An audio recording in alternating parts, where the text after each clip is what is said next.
ಆಜಿ ಮಸಾಲ. ಎಂತ ಅಡಿಗೆಯ ರುಚಿಯಾಗೋ ರಹಸ್ಯವು 20 ರೂಪಾಯಿ. ಪಿಂಚಣಿಗಾಗಿ ಬದುಕಿದ್ದಾಗಲೇ ಡೆತ್ ಸರ್ಟಿಫಿಕೇಟ್ ಕೊಡ್ಬೇಕಾ? ಬದುಕಿದ್ದಾಗ ಸಿಗದ ಹಣ ಸತ್ತ ಮೇಲೆ ಕೊಡ್ತಾರ ಅಧಿಕಾರಿಗಳು? ಫಲಾನುಭವಿಗಳಿಗೆ ನೀಡಿದ ನೋಟಿಸ್ನಲ್ಲಿ ಅಧಿಕಾರಿಗಳು ಎಡವಟ್ಟನ್ನ ಮಾಡಿಕೊಂಡಿದ್ದಾರೆ.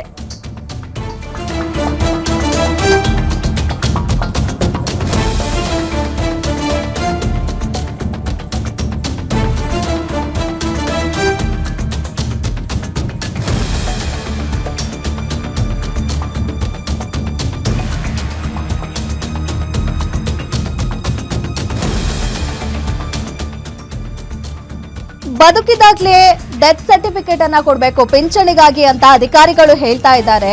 ಬದುಕಿದ್ದಾಗ ಸಿಗದ ಹಣ ಸತ್ತ ಮೇಲೆ ಕೊಡ್ತಾರ ಅಧಿಕಾರಿಗಳು ಅಂತ ಹೇಳಿ ಫಲಾನುಭವಿಗಳು ಈಗ ಆಕ್ರೋಶವನ್ನ ವ್ಯಕ್ತಪಡಿಸ್ತಾ ಇದ್ದಾರೆ. ಫಲಾನುಭವಿಗಳಿಗೆ ನೀಡಿದ ನೋಟಿಸ್ನಲ್ಲಿ ಅಧಿಕಾರಿಗಳು ಎಡವಟ್ಟನ್ನ ಮಾಡಿದ್ದಾರೆ. ಚಿಕ್ಕಮಗಳೂರಿನಲ್ಲಿ ಅಧಿಕಾರಿಗಳ ಎಡವಟ್ಟಿಗೆ ಫಲಾನುಭವಿಗಳು ಕಂಗಾಲಾಗಿದ್ದಾರೆ. ಬದುಕಿರೋ ವ್ಯಕ್ತಿಯ ಮರಣ ದೃಢೀಕರಣ ಪತ್ರವನ್ನ ಕೇಳಿದ್ದಾರೆ ಅಧಿಕಾರಿಗಳು. ಬದುಕಿದಾಗ ಸಿಗದ ಹಣ ಸತ್ತ ಮೇಲೆ ಕೊಡ್ತಾರಾ ಅಂತ ಹೇಳಿ ಜನ ಆಕ್ರೋಶವನ್ನ ವ್ಯಕ್ತಪಡಿಸುತ್ತಿದ್ದಾರೆ. ಅಧಿಕಾರಿಗಳು ಕೇಳಿದ 6 ದಾಖಲೆಯಲ್ಲಿ ಡೆತ್ ಸರ್ಟಿಫಿಕೇಟ್ ಕೂಡ ಒಂದಾಗಿದೆ. ಸಂಧ್ಯಾ ಸುರಕ್ಷಾ ಪಿಂಚಣಿಗಾಗಿ 30 ದಿನಗಳ ಒಳಗೆ ದಾಖಲೆಯನ್ನ ನೀಡುವುದಕ್ಕೆ ನೋಟಿಸ್ ಅನ್ನ ಕೊಟ್ಟಿದ್ದಾರೆ. ತಹಶೀಲ್ದಾರ್ ಅಧಿಕೃತ ಸೀಲ್ ಮತ್ತೆ ಸಹಿ ಇರುವ ನೋಟಿಸ್ ಅನ್ನ ಕೊಡಬೇಕು ಅಂತ ಹೇಳಿದ್ದಾರೆ.